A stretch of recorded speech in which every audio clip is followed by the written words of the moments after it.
Good afternoon, everyone, and welcome to our subcommittee hearing oversight investigation entitled EPA's Regulatory Threat to Affordable, Reliable Energy, the Perspective of Coal Communities. Before I start, I'd just like to lay out some of our schedule today. We're going to be on a very tight schedule. I'm going to have a very quick gavel, so if anybody tries to go over their time, we're going to stop you, because at 3 o'clock we have a hard stop time because of the special ceremony for former Speaker Foley. Also, approximately around 1:30 we will have votes. We will take a quick break at that time and then come back. So I ask that members rush back here after they vote on the floor. I will open up with my statement and then I'll recognize Ms. DeGette. A century ago, when my grandfather came to America, he worked in a coal mine. Things were different back then. Mines were extremely dangerous. Roofs would collapse. Mine injuries and deaths were all too common. Back then, factories, homes, and power plants burned coal without concern for the environment, so the skies were dark with soot. Street lights turned on at noon, and businessmen would take a second white dress shirt to work to change into at midday. Major changes in environmental practices have cleared the skies and reduced emissions by more than 50%, even as coal usage tripled. We can always do better, and I support a real commitment to investing in clean coal, but that's made exceedingly difficult under the President's budget, which cuts $230 million from clean coal research at the National Energy Technology Laboratory. The administration giving up on clean coal reminds me of one of the editors of the New York Times who opined in 1903, after a failed attempt at flight by the Wright brothers, that it would be 1 million to 10 million years before man could fly. On that same day, the Wright brothers wrote in their diary, "Today we began construction on the airplane." Instead, the administration wants to direct billions in subsidies at unproven renewable energy projects. But you can't make windmills without steel, and you can't make steel without coal. Coal is quite literally the bedrock of thousands of communities across the country. Powering 40% of our homes and factories, coal touches nearly every aspect of life. It fires the steel mills that have built the Empire State Building and the Golden Gate Bridge, and provides good jobs and paychecks to thousands of Americans. Today we're going to hear from workers, local officials, and others whose lives and communities depend on coal. In parts of Ohio, Kentucky, Colorado, and 22 other coal-producing states, families are going on the government dole, schools and municipal services are being cut, and communities are being driven into poverty, partly because new regulations from the Environmental Protection Agency are destroying the prosperity of these coal towns. In June 2011, then Administrator Lisa Jackson told this committee that the EPA does not look at the impact on jobs when they come up with new regulations. Today, we will look in the eyes of those whom the EPA says are not important, the workers and families of coal. These are folks who lose their jobs and they get put on unemployment. When the unemployment runs out, they get put on welfare. When they can't afford their home anymore, they're given public housing. When they can't feed their kids, they're given food stamps. They never wanted a handout. All they wanted was a job. These workers bear the immediate cost of the EPA's actions, and this hearing is not about why or how the EPA draws up new regulations or permitting requirements. As part of our oversight responsibilities, we regularly take testimony about the agency's decisions, and will continue to do so in the months ahead. But too often the practice in Washington is to listen as Beltway experts and the EPA explain agency actions. But this practice doesn't capture the daily impact of Washington on the distant communities where good jobs with good wages support a proud way of life. In my district, the agency didn't consider the nearly 400 people in Pennsylvania who were put out of work last week at the Hatfield and Mitchell coal-fired power plants in Greene and Washington counties.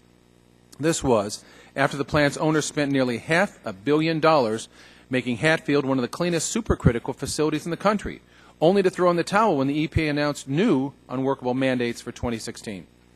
The EPA did not consider the 10 people who lost their jobs at Joy Mining in Houston, Pennsylvania last Friday, or the 130 individuals at PBS Coals in Somerset County who were laid off in May, the third round of layoffs at the company in less than a year. These Pennsylvanians joined the nearly 6,000 miners who lost their job in 2012, working directly in the coal mining industry, and thousands of factory workers, boilermakers, laborers, electricians, operating engineers, steam fitters, plumbers, and machinists, all out of work or under threat of losing their jobs. Our witnesses today can speak to what the coal industry means to coal-reliant regions like eastern Kentucky, West Virginia, Pennsylvania, and western Colorado. They can speak to what the industry has meant in terms of providing a good standard of living and the support for local governments, the schools, and services critical to daily life. This is not an academic debate. For some of these communities, what happens here in Washington is the difference between a decent living and poverty. And when a person grows up in poverty, they are at higher risk of drug abuse, chronic depression, and other medical problems. A recent study by Georgetown University says these families have other risks for obesity, cancer, hypertension, stroke, and cardiovascular disease because of the stresses of poverty and unemployment. We will hear from some who say coal plants are closing because natural gas is cheaper. Not true. They are closing because the EPA refuses to work out solutions that help coal move forward to be even cleaner than it already is. These plants are closing because the EPA makes it impossible to comply with agency standards. Today's hearing, I hope, will help Congress make the right decisions going forward so that more people can benefit from the good and honorable living the coal industry provides. And with that, I'll end early here and recognize Ranking Member DeGette for the purposes of an opening statement. Thank you very much, Mr. Chairman. I want to welcome all of your constituents, Mr. Doyle's constituents, and even Mr. Lund, who's from Colorado, western Colorado, like me, a Colorado native. We're glad to have all of you here with us today. Mr. Chairman, I know the witnesses here have really compelling testimony, and I want to thank each and every one of you for coming. I don't take the concerns that you're going to talk about today lightly. I think we do need to think about the economies of all of these communities. And frankly, Mr. Chairman, we need to talk about more than just the EPA regulations. We do also need to talk about the real reality that as natural gas becomes cheaper than coal and more other utilities and others transfer to natural gas, it's the invisible hand of the free market. Utilities are moving to natural gas because it makes business sense. So we do need to talk about that, and as we think about what's happening with the loss of jobs in coal country, we need to think about the inevitable hand of the free market and what we do about that. Something else we need to think about is why the EPA is making these regulations. And they're making these regulations because there is another real threat. Aside from the loss of these jobs, which is an important issue, we also have a catastrophic issue facing us, and that issue is the issue of climate change. If you look at what happened 1 year ago today, when Hurricane Sandy made landfall in the United States, over 100 people were killed. There was devastation throughout the East Coast. And when you look at what happened in Colorado this summer in my home state, where we saw the potential impacts of climate change firsthand, with 11,000 people being evacuated from their homes, 19,500 homes being damaged, and over 1,500 being destroyed in these catastrophic floods. And so when you look at climate change, you have to say, why is EPA making these regulations and what we can do? And so as we look at this whole issue, we look at, number one, the need to reduce carbon pollution. We need to protect public health and the environment. And we also need to provide assistance to communities and individuals that are hard hit, both by the shift from coal and also by climate change, so that people can transition to improved technologies that will meet our energy needs. Mr. Chairman, I am open to any ideas that my colleagues or the witnesses have today about how we can help these communities move forward. We should do more than just have this one hearing. We should do more than just hear one side of the story. We should have hearings also on climate change so that we can hear from witnesses in Boulder and Salina and Jamestown, Colorado, from New York and New Jersey who have lost their jobs. We need to have a comprehensive look at this and see what we can do. And with that, I'm happy to yield 2 minutes to Mr. Yarmouth, the newest member of this committee, and we're so delighted to have him. I thank the ranking member. According to the title of this hearing, we're going to hear about the perspective of coal communities. But let me assure you, the concerns of residents in the coal communities of Kentucky do not stop after they open their utility bill. They're interested in their health and the harm mountaintop removal mining is doing to their families, friends, and neighbors. 2 recent studies found communities near mountaintop removal sites showed elevated risks of birth defects, while adult hospitalizations for chronic pulmonary disorders and hypertension increase in these communities as coal production does. So do the rates of mortality, lung cancer, and chronic heart, lung, and kidney disease. We must also consider the impact on the communities that are downwind. In Kentucky, 1 in 5 adults and 1 in 10 children suffer from asthma, which is exacerbated by the pollution that results in part from unrestricted carbon emissions. Mountaintop removal isn't just impacting the residents in coal communities, it's also taking their jobs. The decline in mining jobs did not start 2 years ago or 6 years ago when this president took office. It started more than 3 decades ago with the advent of mechanized mining and mountaintop removal. During that time, the number of mining jobs in Kentucky declined from approximately 47,000 in 1977 to 12,000 today. Meanwhile, coal production remains steady, with the exception of recent drops due to the natural gas surge. In other words, the only ones who benefited from mechanized mining are the coal companies whose profits have remained far, far healthier than the local economies where they operate. You know, there's a reasonable dispute that we have to address our carbon problem. But we tried to do that in 2009 after the Supreme Court required the government to develop limits on carbon pollution. We passed a Republican idea to create an emissions market, and I worked closely with other coal state members to ensure we wouldn't drive up utility costs to harm our state's economies. Unfortunately, Republicans blocked that legislation, and because of that, we are here today. I yield back. Thank you. And now recognize the Chairman of the full committee, Mr. Upton, for 5 minutes. Well, thank you, Mr. Chairman. You know, when the work underground stops, everyone above pays the price. That observation was made by a Boone County, West Virginia TV reporter back in September of 2012 who succinctly captures the plight of America's coal communities. Over the past 5 years, as the nation has struggled to emerge from the Great Recession, we've witnessed an onslaught of EPA rules and proposals that have significantly targeted the nation's energy and manufacturing sectors, the vitality of which is essential for putting this nation back on a path to long-term prosperity. We've conducted a number of hearings looking closely at the regulatory proposals and what they add up to in terms of compliance costs and ultimately the prospects for people to have access to affordable energy and the goods and services that they rely on. Nowhere have we seen the risks to prosperity more clearly than in the continued accumulation of regulations facing the coal sector of our economy, and our coal communities have suffered greatly. Today we're going to hear important testimony that's going to provide the perspective of the communities that help provide Americans the benefits of this abundant resource and the electricity that it produces. The views of the local officials and workers provide a testament to the importance of coal as a source of good, meaningful work and as a support for the quality of life that all communities around the nation strive for. But the testimony also paints a troubling picture about the real damage that occurs when plants shutter, mines close, and people lose their jobs. It shouldn't have to be that way. I've been calling attention in recent months to the urgent need for ensuring that this nation can embrace its energy abundance. This requires building the infrastructure and producing the fuels that provide power for our homes and our commerce and our manufacturing. It is only possible with a regulatory structure that encourages production of our diverse and abundant natural resources, including coal. The great irony is that coal has done so much to ensure the affordable, reliable power for the majority of Americans for multiple generations. It has been a core fuel behind the great accomplishments of our manufacturing industry, and to a point underscored by the testimony today, coal has done much to lift so many out of poverty in this nation. Today's hearing should remind us of these accomplishments and their risk.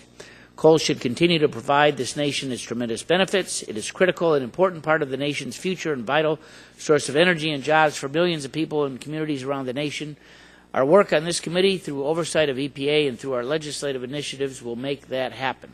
We are a nation of opportunity, and while others may want to ban the use of coal, we will keep fighting to ensure that coal indeed remains an important part of our open, all-of-the-above energy plan.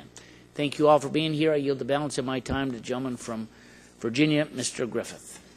Thank you, Mr. Chairman. I appreciate the opportunity to have a minute for an opening statement. I represent deep southwest Virginia, which is also the coal-producing region of the Commonwealth.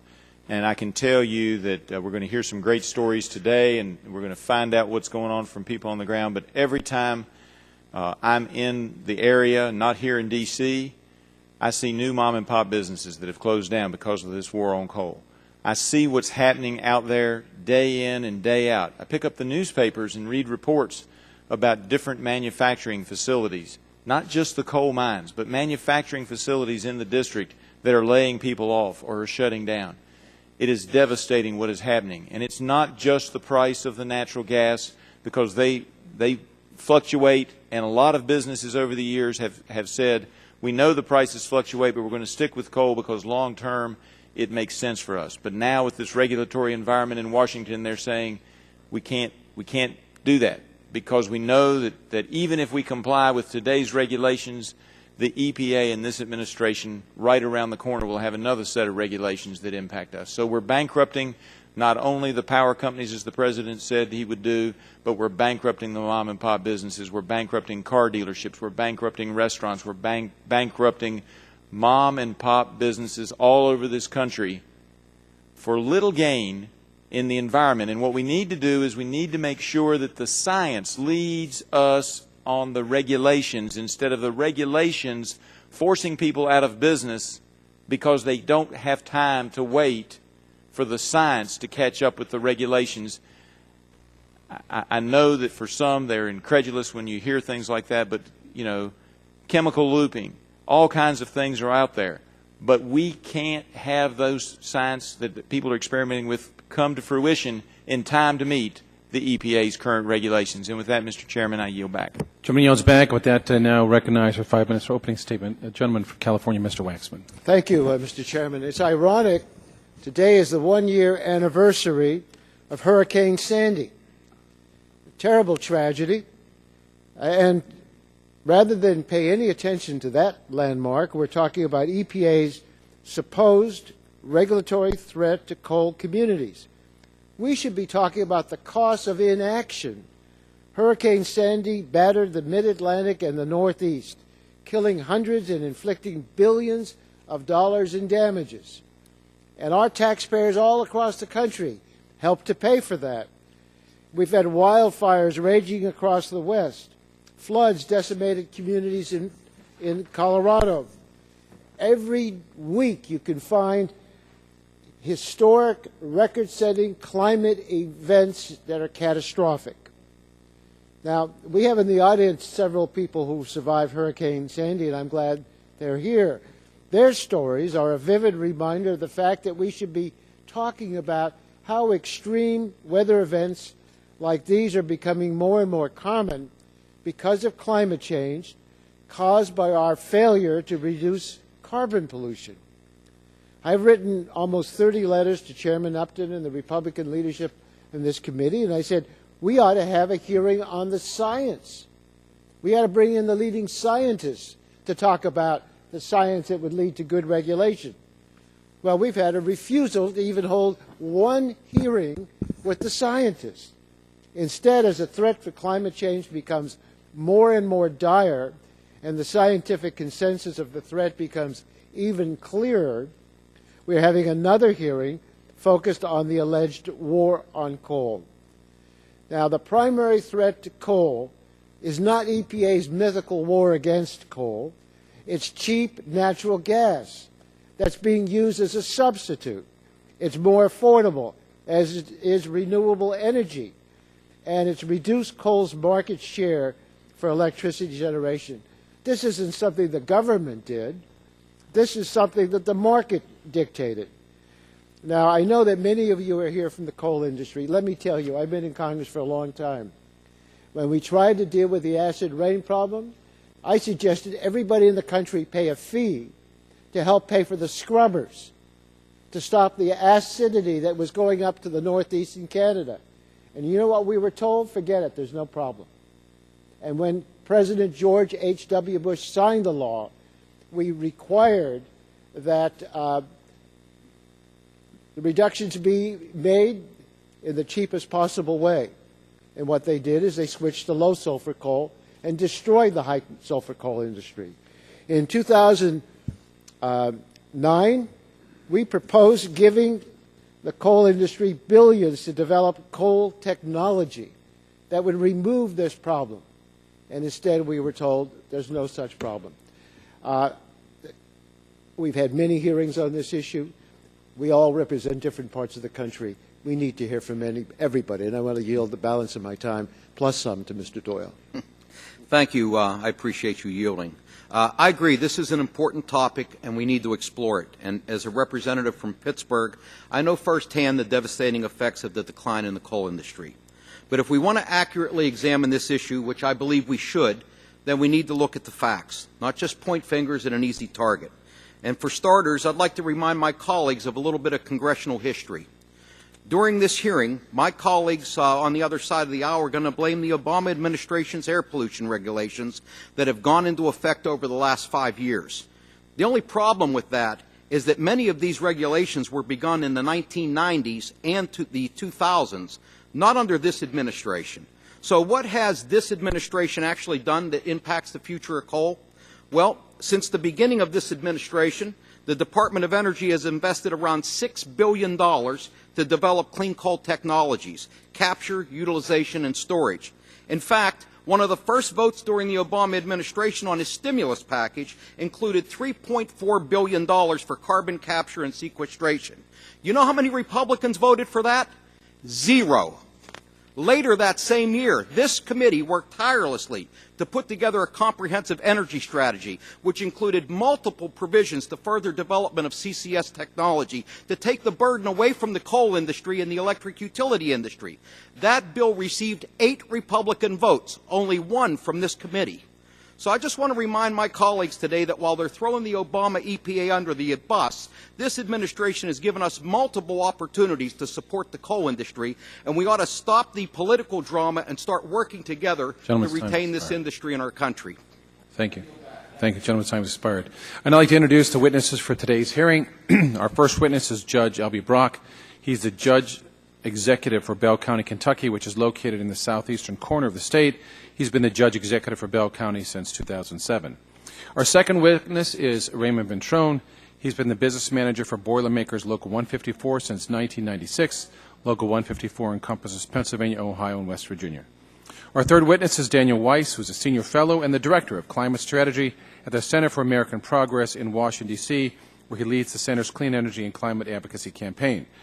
Our fourth witness is Mr. Roger Horton. A miner by trade, he is the founder of Citizens for Coal, which is a nonprofit organization dedicated to helping maintain the vitality and productivity of the coal industry in West Virginia. Next, we have Olin Lund. He's a former county commissioner for Delta County, Colorado, located in western Colorado. In this capacity, his responsibilities include the appropriations and budget for the Delta County. Our sixth witness is Mayor John Fetterman, the mayor of Braddock, Pennsylvania, a town 10 miles north of Pittsburgh, an advocate for revitalizing the town by creating youth-oriented programs, attracting artists, and pursuing green urban renewal and economic development. Our final witness is John Pippy. He's the Chief Executive Officer of the Pennsylvania Coal Alliance, which represents the interests of over 250 member companies and 41,500 workers in the coal industry. He also served 16 years in the Pennsylvania General Assembly and in the Pennsylvania State Senate as an Iraq War veteran and a graduate of West Point. I will now swear in the witnesses. You are all aware that the committee is holding an investigative hearing. When doing so, has had the practice of taking testimony under oath. Do any of you object to testifying under oath? Seeing no one object to that, the chair then advise you that under the rules of the House and the rules of the committee, you are entitled to be advised by counsel. Does anyone desire to be advised by counsel during your testimony today? And no one is asked to be advised by counsel. In that case, would you all please rise, raise your right hand, and I'll swear you in. Do you swear the testimony you're about to give is the truth, the whole truth, and nothing but the truth? Thank you. All witnesses have answered affirmatively. You are now under oath and subject to the penalties set forth in Title 18, Section 1001 of the United States Code. You may now each give a 5-minute summary of your written statement. We'll start with Mr. Brock.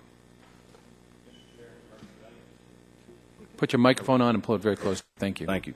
Chairman Murphy, Ranking Member DeGette, members of the committee, thank you for having me here today.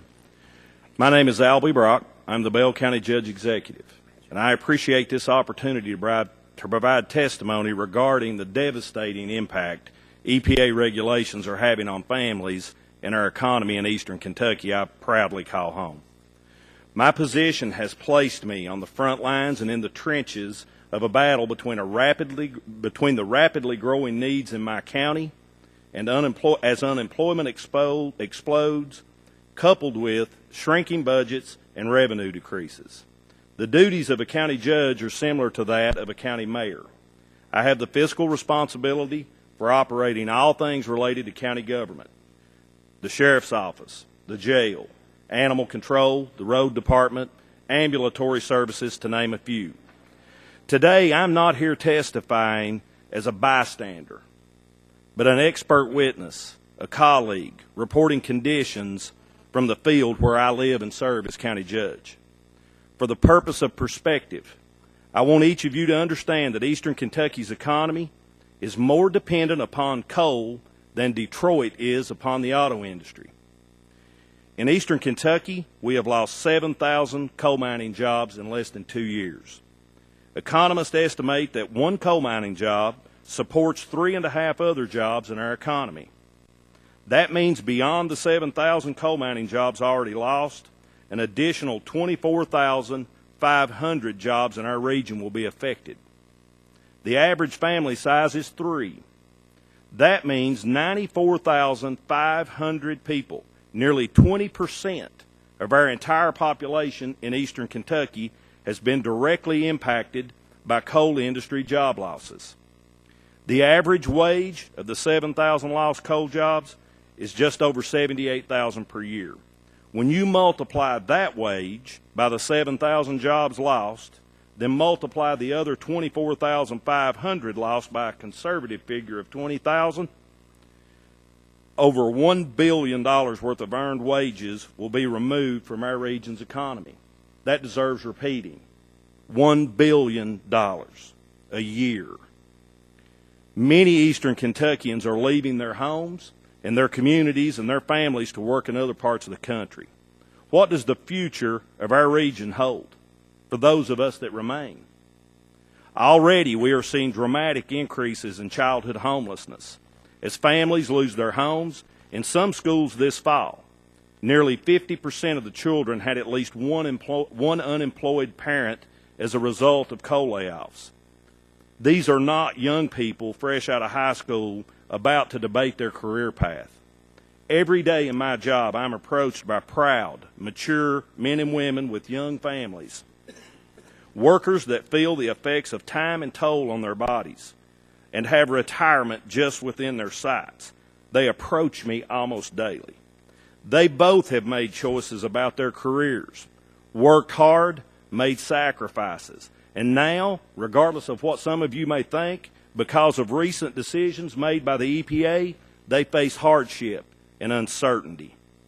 I have personally witnessed them selling their life's possessions in yard sales. Their credit is being damaged beyond repair as they're forced to send their kids to school for dependency on free lunch, food stamps, and other government programs in an attempt to get through another week. These are men and women that have believed that basic American promise. They believed that if they worked hard, that they could do well enough to raise a family, own a home, and send their kids to college and put a little away for retirement. Keeping that promise alive is what President Obama named as the defining issue of our time. I agree with him. Don't we all? Can't we find a way to undo what's being done? What is the future of eastern Kentucky and Appalachia? Knott County, neighboring Knott County, is representative of our region. In 1960, just before the War on Poverty was declared, 76.5% of Knott County citizens lived in poverty. By 2011, only 24.5% were living in poverty. Now that the coal workforce in Knott County has suddenly been reduced to half of what it was in 2011, poverty is on the rise again. I cannot imagine that the EPA calculated the human impact of their decisions. Government, which is to protect its people. Today, energy produced in America by coal is as clean as it has ever been, and the technology is in place to make it even cleaner. I am a resident of eastern Kentucky. My family is from eastern Kentucky. My friends and constituents are in eastern Kentucky. I'm asking you to please help stem the tide of unemployment and poverty by stopping the EPA regulations that so drastically impact the production of Appalachian coal. As my friend and fellow Bell County Jimmy Rose has reminded us all recently on the hit show America's Got Talent, coal does keep our lights on. And I thank you, and I'll be happy to entertain any questions. Thank you. Now recognize Mr. Ventrone for 5 minutes for your opening statement. Mr. Chairman Murphy, committee members, my name is Raymond Ventrone, Business Manager, International Brotherhood of Boilermakers, Local Lodge 154 in Pittsburgh, Pennsylvania. I represent more than 2,000 Boilermakers in western Pennsylvania, Ohio, and West Virginia. My members are learning the hard way that the EPA's goal isn't clean air. It's eliminating coal and our way of life. The Boilermakers have always been on the forefront of making the United States coal-powered power plant fleet the cleanest in the world, and I am here to defend our interest. The Boilermaker trade is vital to the construction industry. We are constantly expanding our manpower and recruitment resources to meet the needs of the industry we serve. We have built our reputation by dispatching trained, skilled, and productive craftsmen to every job site, regardless of its size. A Boilermaker is a tradesperson who possesses a full range of knowledge and skills required to work in the construction industry. The duties of a Boilermaker include welding, acetylene burning, asbestos abatement, rigging, scaffolding erection and dismantling, stack work, steel erection, tube rolling, impact machine operating, and such other items is regarded as a Boilermaker journeyman work. The broad scope of the Boilermaker trade includes construction maintenance work performed in the field in industrial and commercial plants such as power plants, retrofit coal-fired units, steel mills, electric power generation, thermal, nuclear, hydro plants, refineries, oil and chemical, gas turbines, gas processing plants, water treatment facilities, cement plants, fertilizer plants, breweries, pulp and paper mills, and many other industrial and commercial facilities. The International Brotherhood of Boilermakers has long been a proponent of sensible legislation and regulatory action. However, the Environmental Protection Agency recently proposed role restricting carbon emission on new power plants appears to be a calculated move to ensure that coal will no longer be a part of that strategy by setting impossible CO2 limits for new fossil-fueled plants. Effectively, the EPA's new source regulations will end future coal-fired power plant construction, despite enormous progress that has been made in recent years with advanced emissions limit technologies. Just 3 years ago, hundreds of construction workers and Boilermakers from Local 154 installed state-of-the-art pollution control equipment on a 1,700-megawatt coal-fired power plant. More than $500 million was invested in this plant, proving that coal and clean air were not mutually exclusive. However, despite having invested $500 million to upgrade the power plant, 2 weeks ago marked its permanent closure because the plant owner cited the new EPA regulations were too costly to keep the electricity generating facility operational. Now, those breakthrough technological upgrades approved by the Environmental Protection Agency only 3 years ago have been deemed insufficient by the very same agency, virtue of new regulations created without a vote in Congress or input from the public.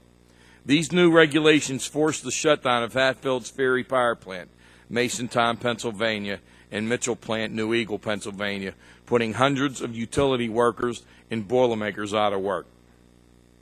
Typically, 154 manpower is dispatched to the Hatfield Ferry Power Plant in Masontown, Pennsylvania, every spring and fall for maintenance outage work to 6 days a week for approximately 15-week duration with manpower demand for 400 Boilermakers.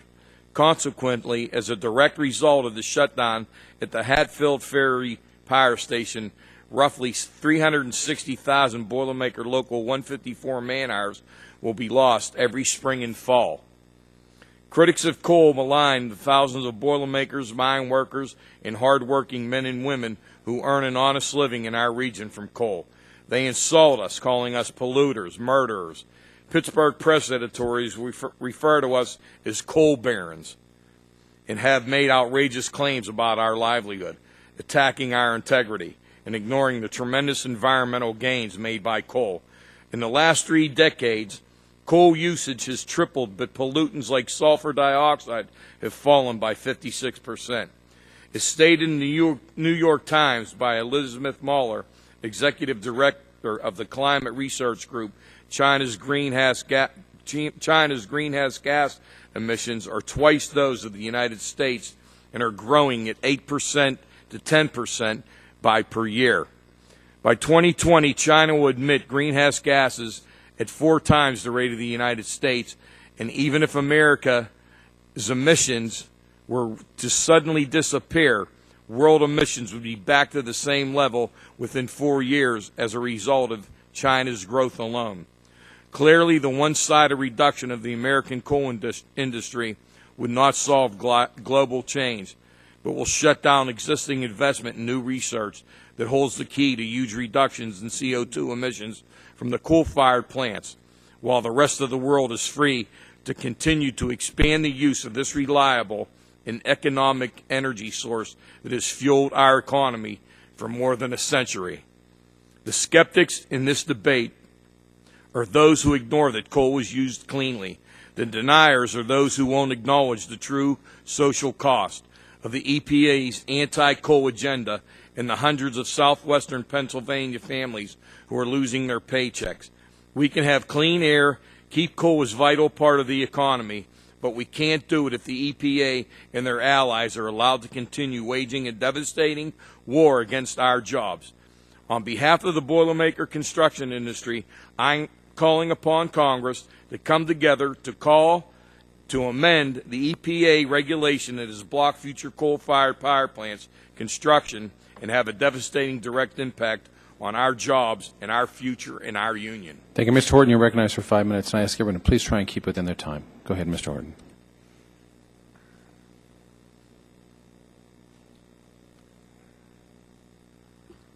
Thank you very much for the opportunity to speak here today. My name is Roger Horton.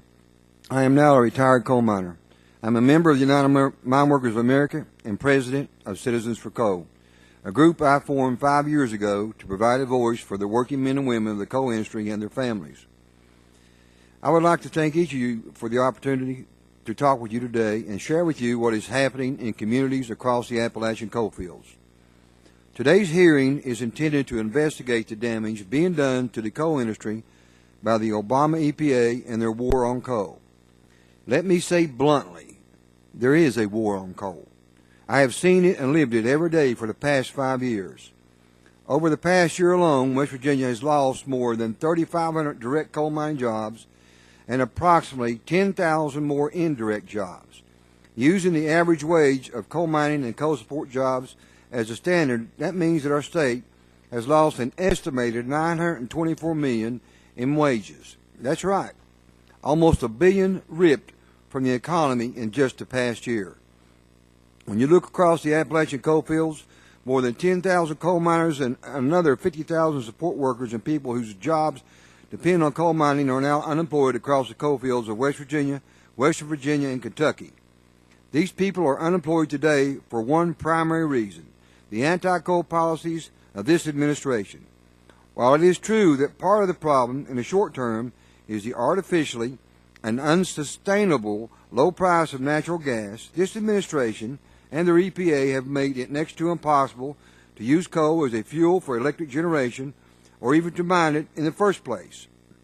These factors have led many utilities to take steps to close older coal-fired power plants, and it appears likely, if the policies continue into the future, even newer coal plants will begin closing. Meanwhile, it is almost impossible to get the permits necessary to mine steam coal, which has historically accounted for approximately 60% of the area's production.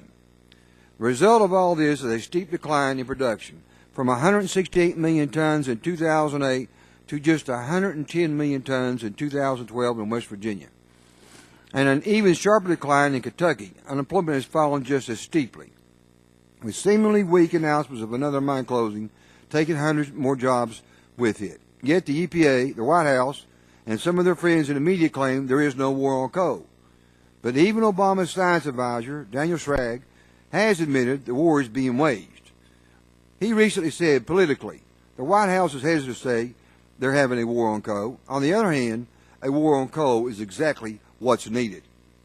Now, you can make the claim, as some do, that other factors have hurt coal, and yes, that is true.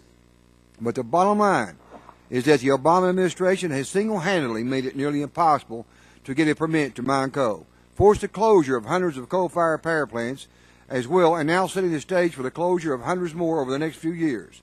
And now they're trying to make it impossible to export our coal to other countries who do not understand the value of cheap, affordable energy. Obama, Schrag, and others are determined to destroy the coal industry and have been since Obama took office in January of 2009. Even before the election, Obama said plainly and simply that he would put in place regulations that would bankrupt anyone wanting to build a coal-fired power plant, and sadly that is the promise that he has kept. Today, our electricity grid is strained to meet demand, with rolling blackouts imposed in the rural areas of the PJM Connectors District as recently as 3 weeks ago. While these blackouts are couched as a voluntary demand response to meet temporary conditions, the reality is, no matter how you cut it, is that the grid was short of capacity and voluntary rolling blackouts were imposed to cut demand, allowing the grid to avoid massive blackouts in urban areas. I believe it is vital that we keep our electric generation grid nimble and able and readily switch between fuels including coal, natural gas, oil, and renewables. I remember clearly 5 years ago, before the beginning of the Great Recession, when our economy and the world's economy was humming along, we were screaming out for every ton of coal, every gallon of oil, every cubic foot of natural gas, and every other source of energy we could find. Prices of all forms of energy were going out the roof because simply couldn't find enough for the demand. Hopefully, we'll find our way out of the current economic downturn and restore our economy and that of the world to do something approaching normal. And when we do, we will once again find our economy needing all sources of fuel. If we retire coal-fired capacity and essentially shut the door to it in the future, we are setting the stage for a major inflationary spiral in our energy costs, and with it the downstream costs of every other good in our economy. We need to protect our coal-fired capacity in order to provide for the widest possible fuel choice down the road. Just a few weeks ago, a group of local Democrats from my state leaders went to Washington to try to discuss the issues with the EPA. They came away believing it might be a new start, but those deals fell to the floor this past month when it became clear the EPA would announce new regulations that would effectively end the use of coal for electric generation. It is clear that this administration and our National Democratic Party care nothing for the hardworking men and women who mine coal for a living. Sitting in the Senate is a basket of bills already passed by the House of Representatives that would effectively end the Obama war on coal. However, the bills are being stonewalled by the Obama administration and his lapdog Senate President Harry Reid. Gentleman's time is expired. In closing, I simply observe that the President speaks a lot about economic justice and hope and promise. I would use the hearing to directly ask the President, where is the justice for West Virginia and Appalachia? Where is the hope and justice for our coal mining families? There are a few other careers available for many of our miners, and by his actions, this President is effectively condemning them to lives of poverty and despair. Again, I ask, where is the justice? Were our families less important to you than others? Why don't we matter to you, Mr. President? Please let us work and power America. Gentleman's time is expired. We're going to try and see how fast we can get the next couple witnesses, depending upon how much time. They've called a vote. We have 11 minutes left to get to the vote. So, Mr. Weiss. Thank you, Chairman Murphy, Ranking Member DeGette, and members of the subcommittee. Thanks for the opportunity to testify on this important topic. The Center for American Progress has great respect for the sacrifices that coal miners and their families have made for this nation. They face working underground with the threat of cave-ins, explosions, and fires, all while breathing in toxic pollution. Miners and their families have made genuine sacrifices and deserve real solutions to the economic challenges they face today, not the false hopes based on unsuccessful efforts to block essential public health protections. The economic challenges of the coal industry are due to the following factors. Productivity has increased, allowing far fewer miners to produce more coal. There were 700,000 miners in 1923, while there are only 89,000 today. Each miner produces 15 times more coal compared to 90 years ago. Coal's competitiveness for electricity generation is declining with the advent of cleaner, less expensive power. Natural gas is only one-third the price it sold for in 2008.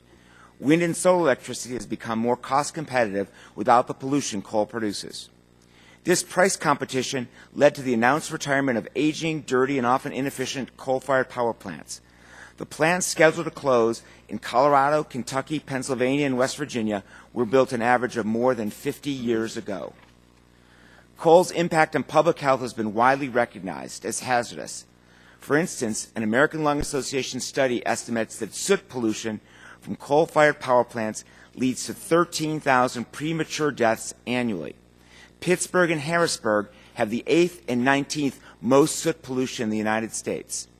A Harvard Medical School study concluded that, quote, accounting the health damages conservatively doubles to triples the price of electricity from coal, unquote.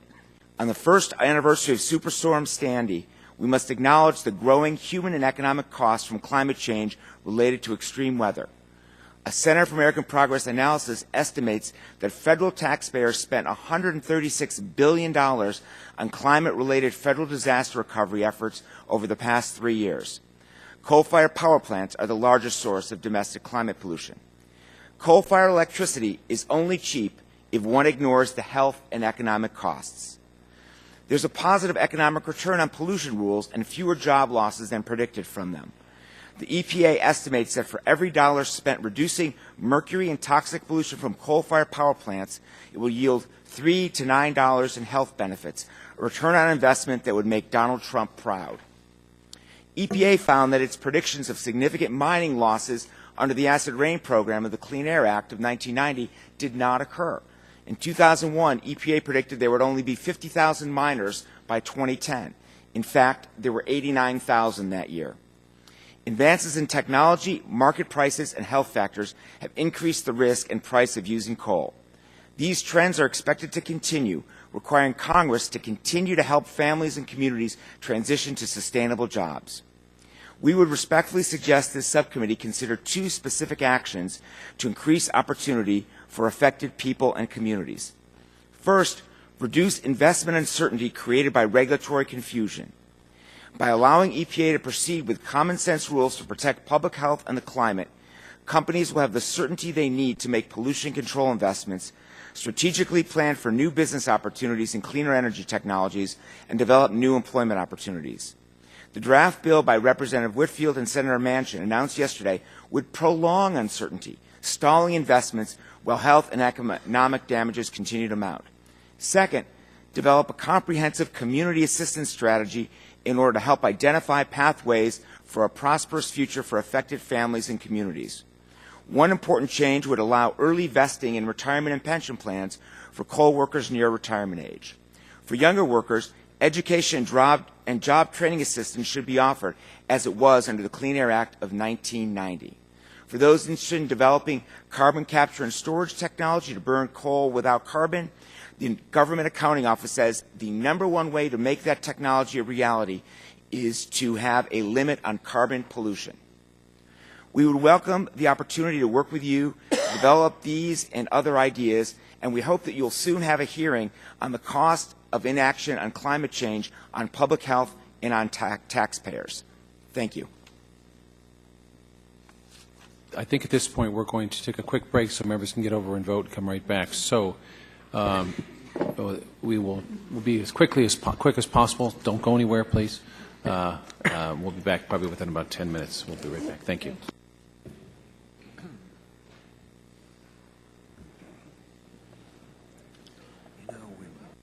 Yes, I'm really punching it.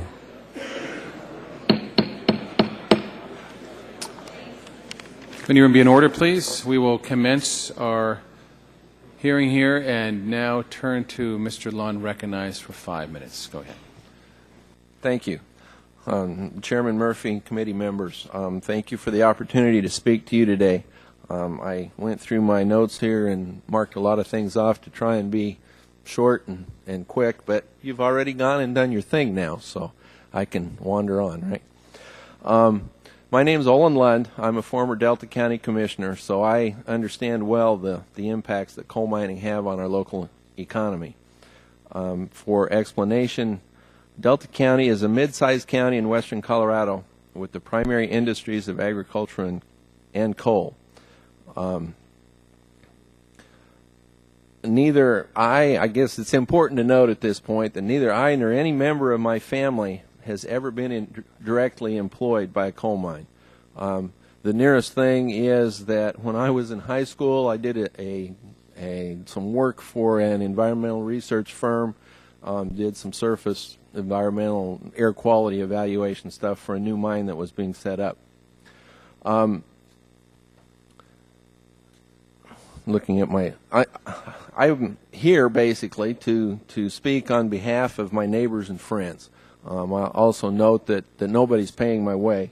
I came here, and it's a long ways, as Representative DeGette will vouch. I came here on my own. A lot of people were excited, literally, that I come here and testify for them.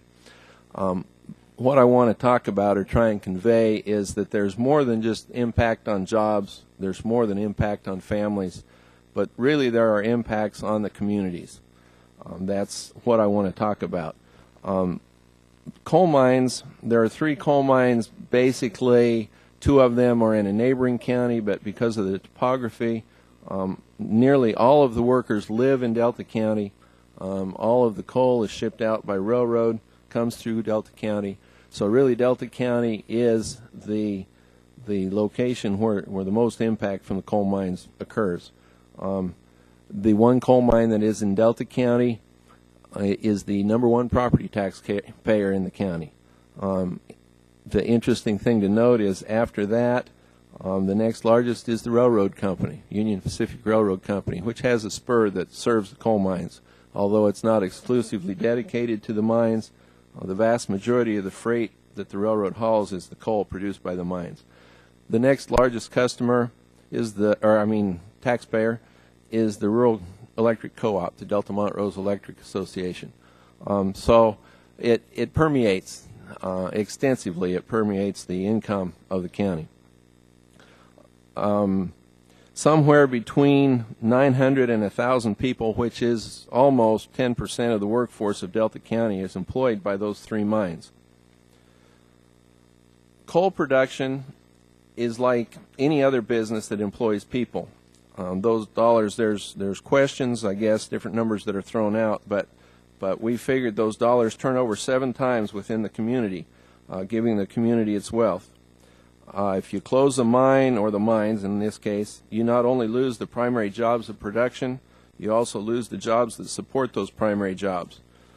In other words, you lose the banks, the grocery stores, the dry cleaners, car dealerships, the mechanics, parts stores, etc. In government services, also you definitely lose clinics and hospitals. You even lose the gift shops. I had one person I talked to as I was talking to different ones about coming here and what I would say, told me of a gift shop that their family ran. And as long as the coal mines were working, they did well. But as soon as the coal mines faltered, they didn't have the income, and the gift shop went out of business.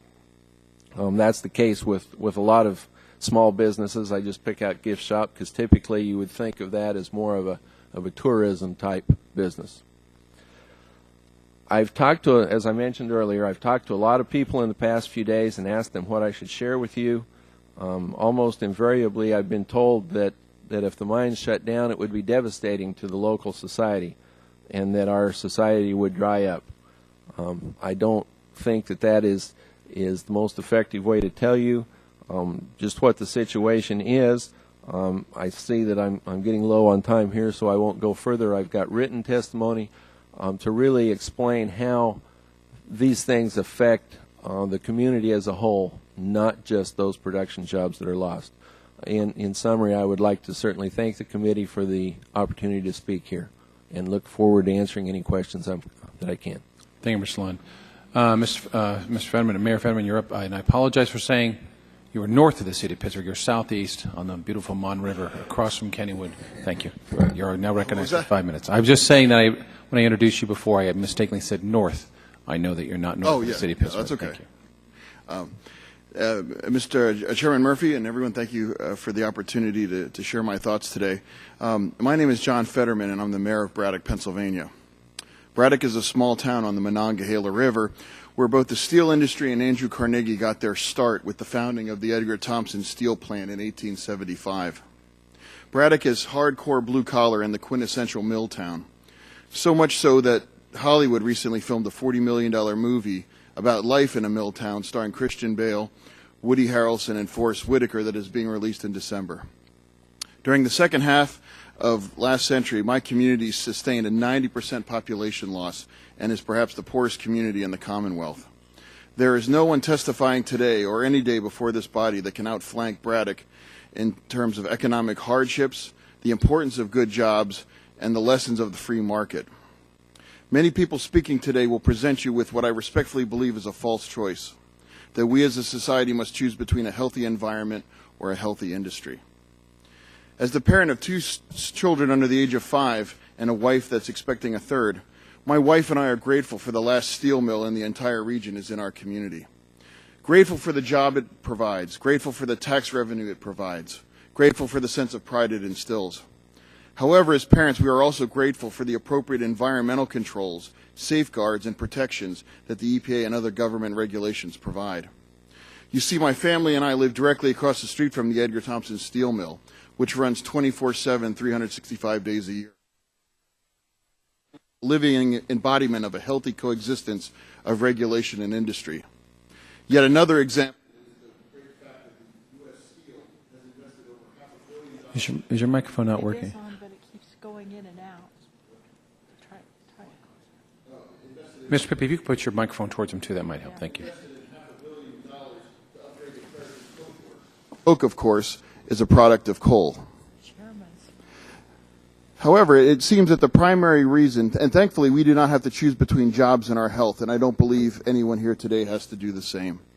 Especially since the primary reason we believe that the coal industry is facing the challenges are due to some of the fundamental free market forces that favor natural gas. However, do not take this small-town mayor's word for it. A much more informed spokesman of it is the president of Consul Energy, the largest producer of coal in the eastern United States. And on Monday, Consul sold 5 of their largest coal mines to a private buyer. The company, Consul, based in Pittsburgh, said on a conference call with reporters that 5 mines being sold to the privately held Murray Energy in the transaction is worth $3.5 billion to $4.4 billion, and they are a, quote, very profitable business and a very stable business, unquote. Furthermore, from the New York Times, Consul is planning to increase natural gas production 30% a year for the next 3 years, and in the next 10 years will invest $14 billion in developing Marcellus Shale in West Virginia and nearly $8 billion in Marcellus Shale in Pennsylvania, along with, of course, retaining $2.5 billion in Pennsylvania coal mines that it is retaining.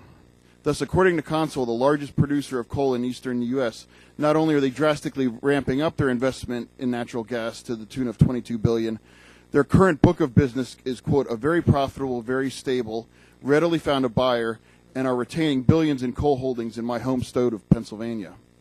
Very respectfully, this does not sound like an industry under siege.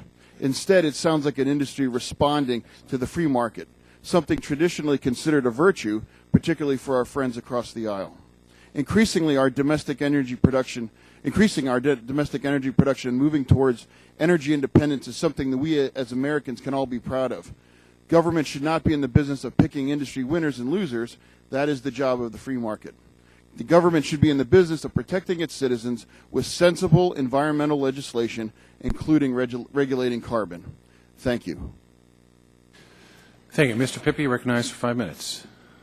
Thank you, Chairman Murphy, Ranking Member DeGette, members of this House Subcommittee. It's a privilege to be here with you today. As you heard, my name is John Pippy. I have the privilege of being the CEO of the Pennsylvania Coal Alliance. Give you a little snapshot of Pennsylvania coal. We represent the bituminous side. Pennsylvania ranks 4th when it comes to coal mining in the country. We have over 41,000 jobs, a $7.5 billion impact, and we have a significant role in the electricity production in our Commonwealth, over 42%. A lot of people talk about jobs and living wages and the economy. Well, a coal miner in Pennsylvania averages about $75,000 a year. That's $30,000 more than your average other job in the Commonwealth, which is $45,000. We're very proud of what we have in Pennsylvania. We have a very robust natural gas industry. Many of the members of my coal alliance actually have holdings in that side because the Marcellus Shale is underneath the bituminous shale or the bituminous coal in western Pennsylvania. So there's a synergy there, and there are market forces. We don't shy away from that, and we would actually tell you that by 2017, the Department of Environmental Protection in Pennsylvania says that our CO2 levels will be below our 2005 CO2 levels. That will be a 17% reduction. By the way, ironically, that's exactly what the President's asking for in his carbon reduction plan. So if you get out of our way, we could actually get it done with our market forces. One of the things we like to argue and talk about many times is that coal right now is suffering with three challenges. The first two are normal. One is the economy. No one's arguing that we're out of the recession yet, and that's having a tremendous impact on the metallurgical and the export markets, but it's also having a tremendous impact in the energy usage side. So that's the market.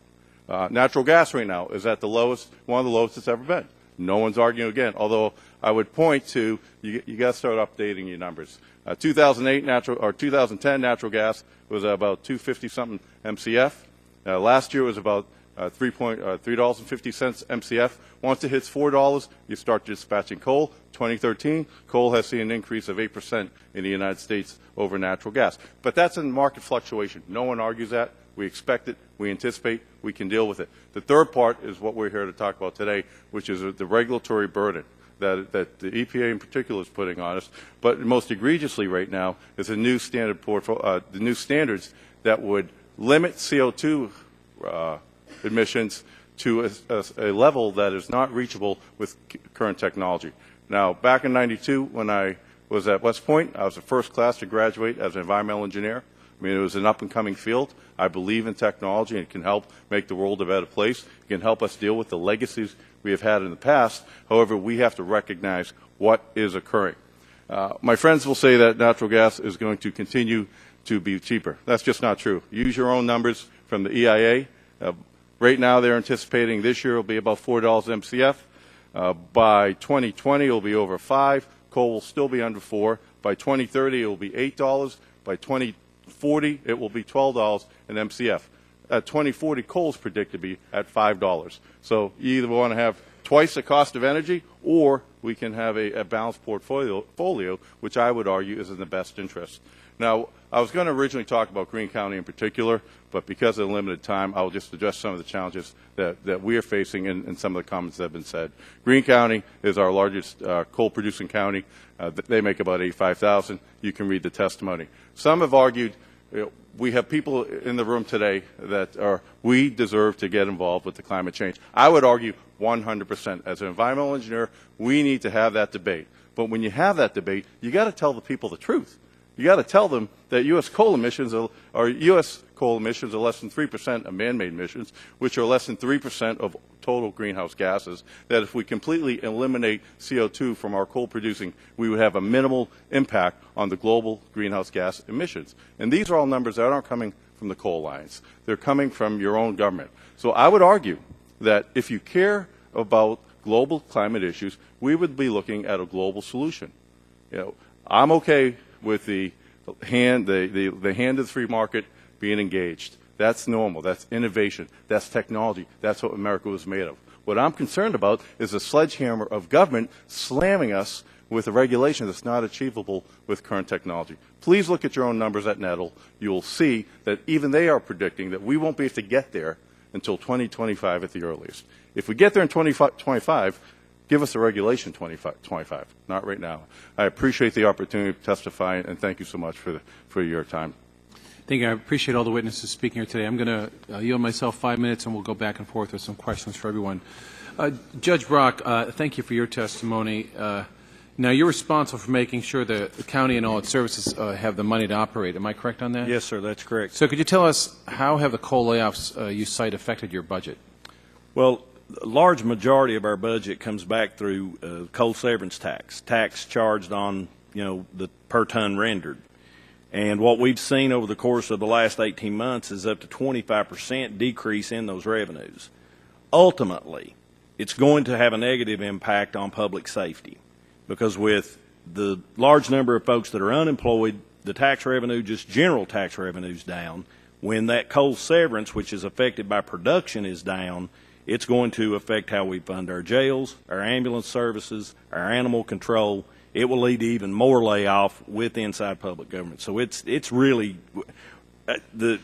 Congressman Waxman said that a hurricane had hit. I could say to him, if he were here, we're facing an economic tsunami in southeastern Kentucky and throughout Appalachia as a result of this. Now, you also witnessed the homelessness this area. How does the county provide for the homeless now with declining budgets, and has that population grown? Fortunately, we supplement that. You know, some of the things that we fund are in whole, some are in part. We have local missions that have picked up the slack and assist us with our homeless shelters. We use coal severance funds as line item within the state budget to supplement those homeless shelters. Now, once that supplement is gone or diminished, you know, we'll have a pretty bad hand as it applies to homeless. Mr. Ventrone, you said you're the business manager for about 2,000 Boilermakers. How much do the Boilermakers make on average? What's their annual income in general? About $75,000 a year. And during the good times. During the good times. When they're laid off, Mr. Weiss had talked about other training opportunities, perhaps they can get other jobs, et cetera. Do you have any comments on that, of what that would mean to some of your Boilermakers to start new careers, other training, and move on to other things? Training for new jobs? At this point, what kind of jobs? I mean, these guys have been Boilermakers. That's all they know. I wouldn't even know where to send them for new jobs. These are great paying jobs that are going by the wayside. You know, that's all we've done all our lives. I mean, I've been at this for 40 years, and I wouldn't even know where to send these guys. You know, we chased the steel industry out of the country. We chased the auto industry out of the country. Now we're going to send the power industry out of the country. I just don't understand. We need to be put on an even playing field. We're selling our coal to China and India, and they're not held at the same standards. Yet we're going to shut down our coal-fired power plants and send all our jobs out of the country. I don't understand, you know, what we're thinking about. You know, this is my president. I voted for Obama. You know, I went door to door and you know, and asked people to vote for this president. All I want is it to be put in the hands of Congress. I think that this is Congress's job to put a bill and let them debate what should go on here, not the EPA. I don't think the EPA should be setting the standards for what's going on right now. That's what, you know, that's why I'm here today. I have about 1 minute left. I'm going to ask each of you one question. I want you to make it extremely short, like a 5-second sentence. Because in the past, we had the director of the EPA here. She said she did not look at the impact upon jobs of the of regulations. If each of you just had one thing you could say to her, very briefly, what would it be? Shame on you. Mr. Ventrone, what would you say to the with regard to looking at jobs and issue of EPA regulations? What would you say to her? Yeah, shame on you is that's a good one. Mr. Horton, what would you say to her? It's unconscionable. Mr. Weiss? I would say work with the Congress to develop a plan to help people in the situations that we've been hearing today while we protect public health. Thank you. Mr. Lund? I would say, how can you not consider that? Isn't that what government's job is? Mr. Fetterman? I would also agree that jobs are an important consideration. Thank you. And Mr. Pippy? I would say you have to accept the reality of what's occurring in the world and make decisions based on that. Thank you. In the interest of time moving forward, I'm going to yield now to Ms. DeGette for 5 minutes. Thank you very much, Mr. Chairman. Mr. Weiss, coal's share of U.S. power generation has been in decline for years, long before the EPA regulations started to come into effect. Is that correct? Yes or no? Yes, it is. And can you tell us briefly about the market forces that have caused this to happen in our economy? Well, the biggest thing is another American innovation, which is the development of hydraulic fracking, which, although it needs a lot more environmental oversight, as I know that you're familiar with, has opened up the possibility of producing shale gas. We've got a huge increase in supply. The price has dropped. The Henry Hub price for natural gas was $2.75 yesterday. Now, Mr. Pippy said that over time, though, that these economic factors won't continue, and that in fact coal will become economically superior to natural gas. Do you agree with those statistics? I believe that coal is not economically superior to natural gas and never will be until you incorporate the cost of the health care damage and global warming damage from burning coal into the cost of the coal. Now, speaking of that, Mr. Weiss,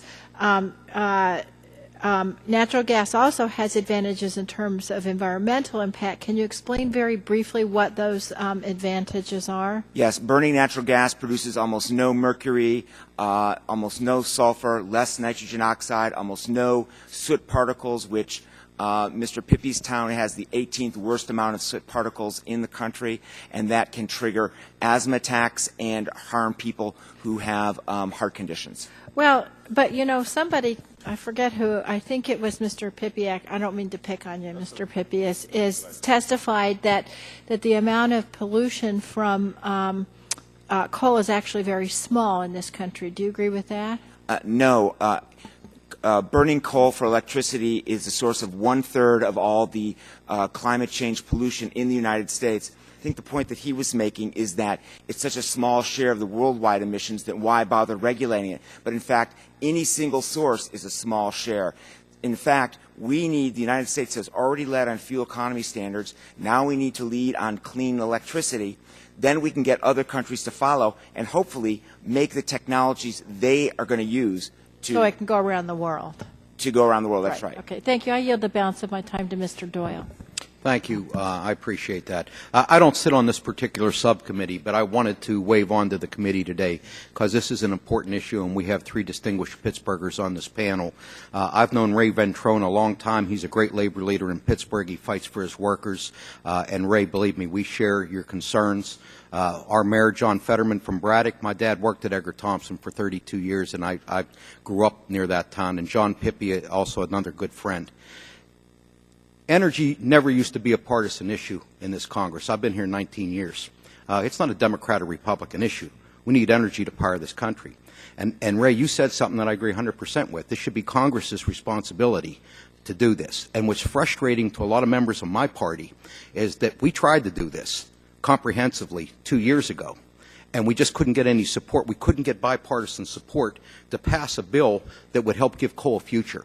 We dare not put all our eggs into the natural gas basket. I want to say that right now. That's a dangerous prescription for the future. We need the whole bread basket. We need coal. We need natural gas. We need nuclear. We need renewables. We need them all. And if we become too dependent on any one source of energy, that is going to be very dangerous for our country. But for coal to have a future, we need to invest in the technologies that allow us to burn that coal cleaner. Just like in nuclear, we got to solve the disposal problem. Nuclear emits no greenhouse gases, but we have a debate over what to do with Yucca Mountain or how to dispose. These are technology questions.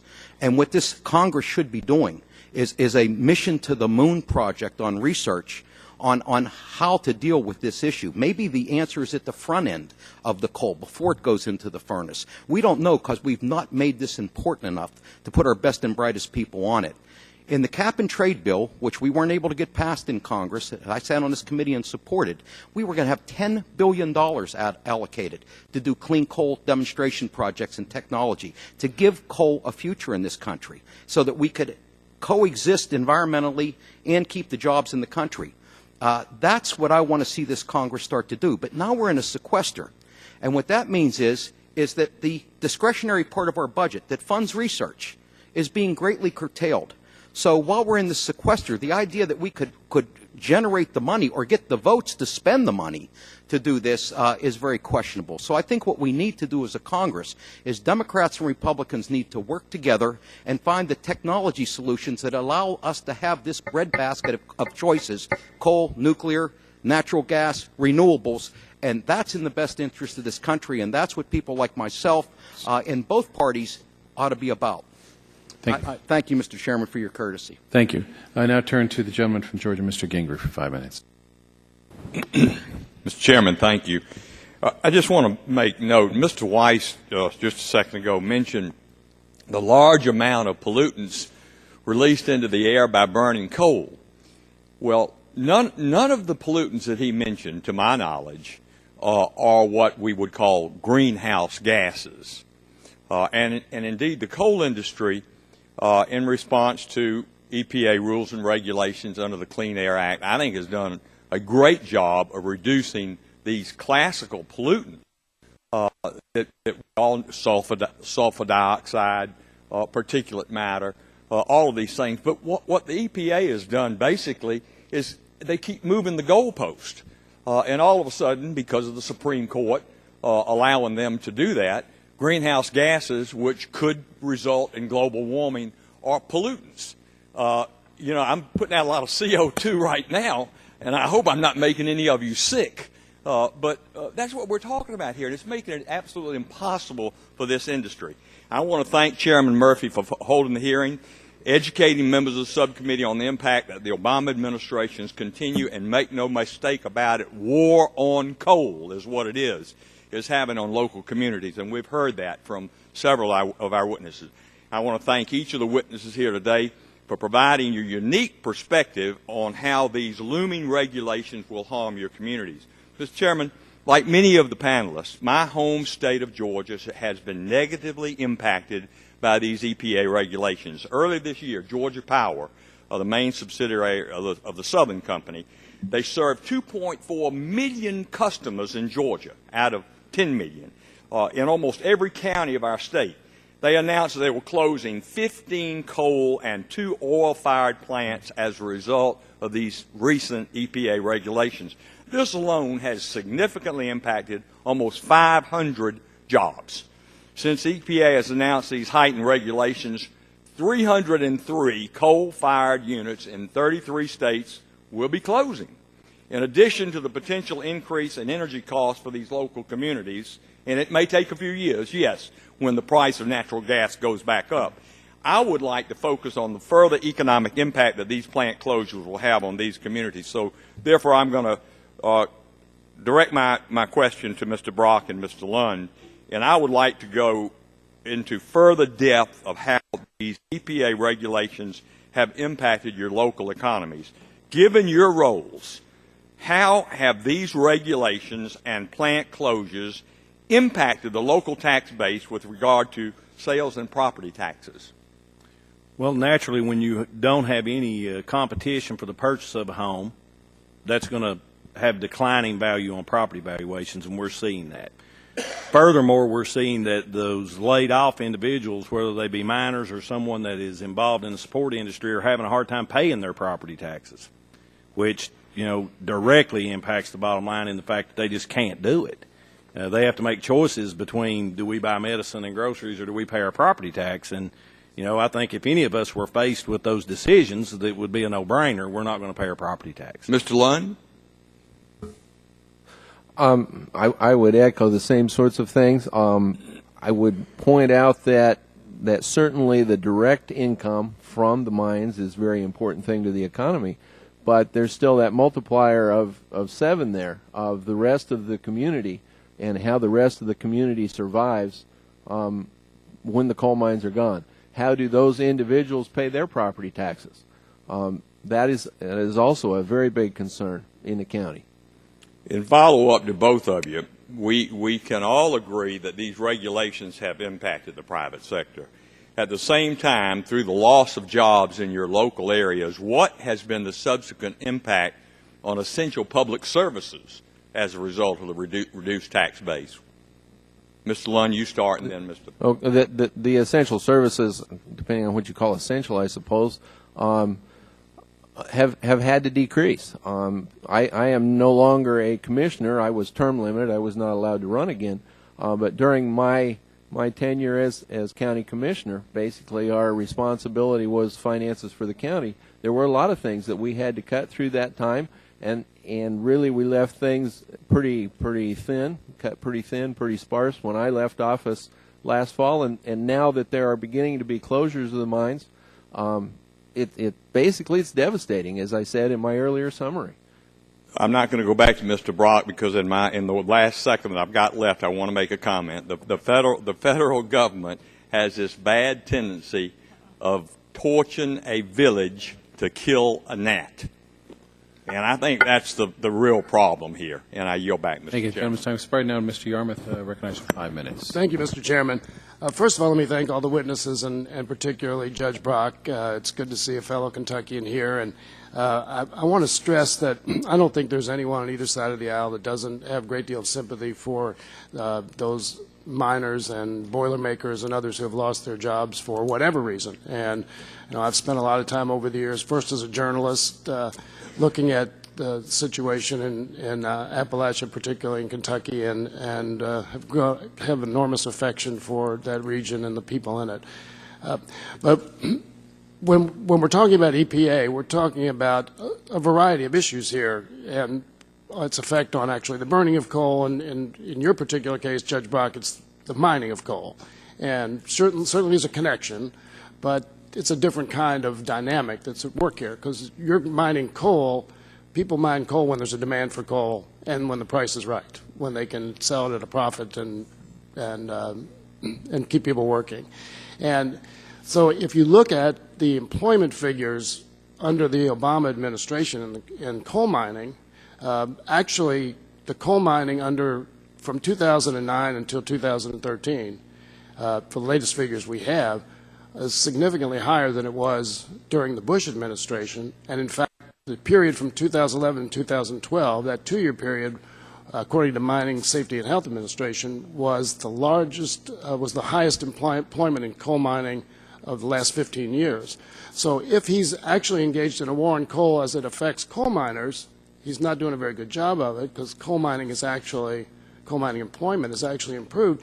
And my question to you is, if for the sake of the question, you stipulate the argument that coal mining has been at relatively high levels over the last 4 or 5 years, even though there are blips, there's no question about that, and I know there have been some significant layoffs in the last few weeks in Kentucky.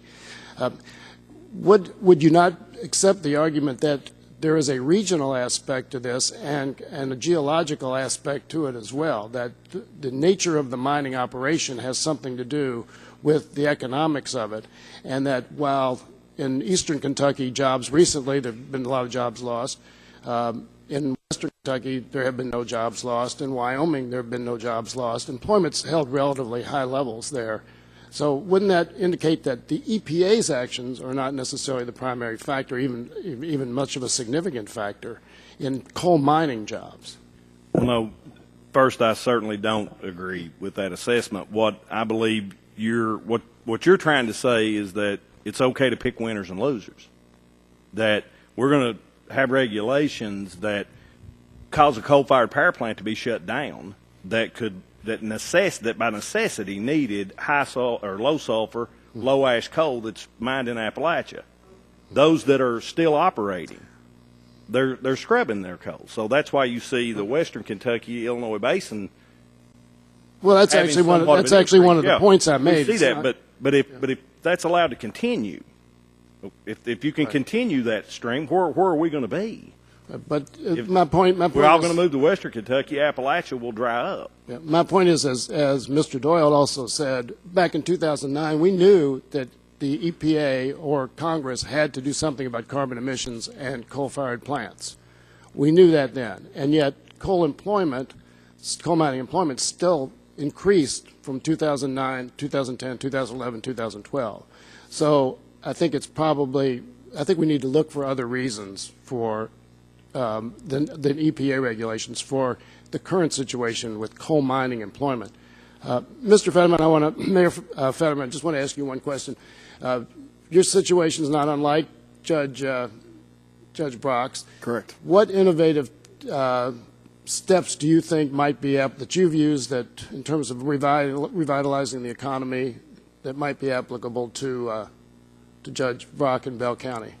I would just piggyback off my friend Congressman Doyle's sentiments. I was closely involved with the Environmental Defense Fund and the help pass the cap-and-trade legislation, which, again, I would point out is a conservative ideal in order to work towards removing carbon. And as Congressman Doyle pointed out, there were a lot of provisions for clean coal, and that's one of the reasons why, it pains me to hear those power plants closing in that state. I know better than anybody, perhaps, what it's like to lose that amount of jobs.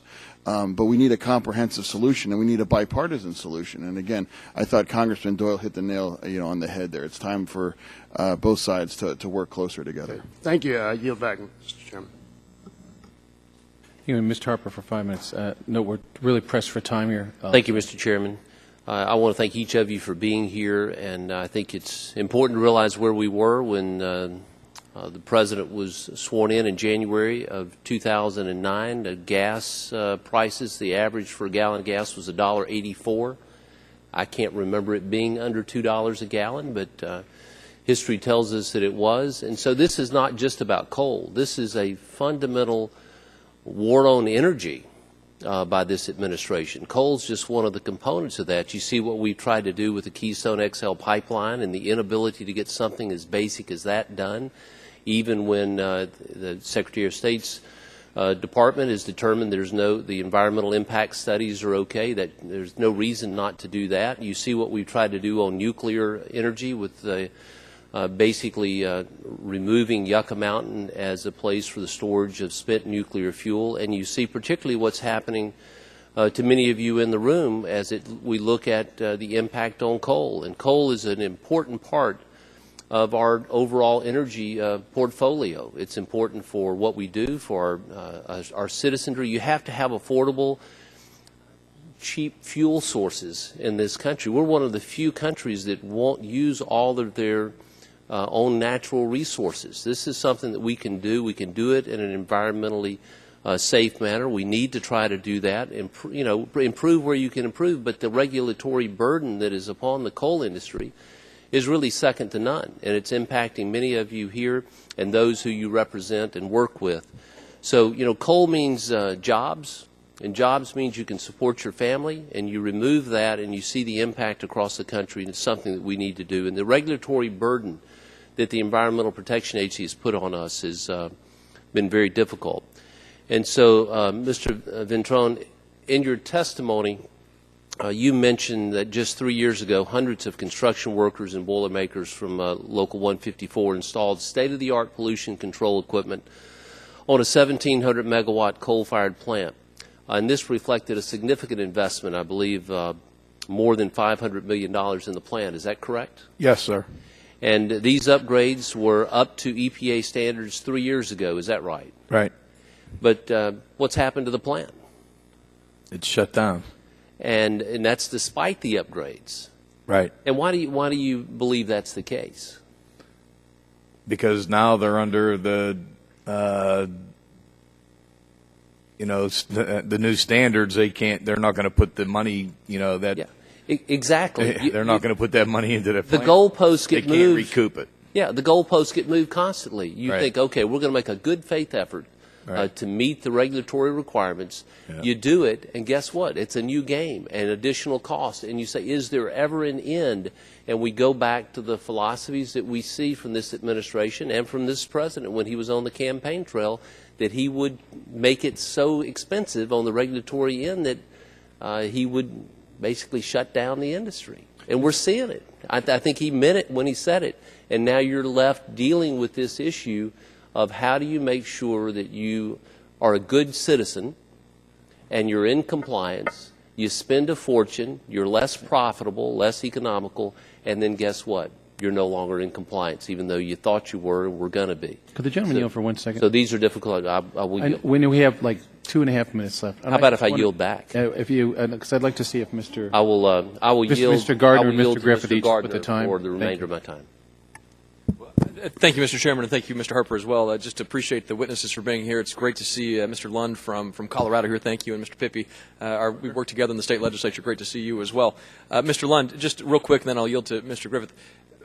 A couple things that you'd like to have at the EPA listening session tomorrow in Denver. Just a brief comment that you hope to share with the EPA listening session in Denver tomorrow.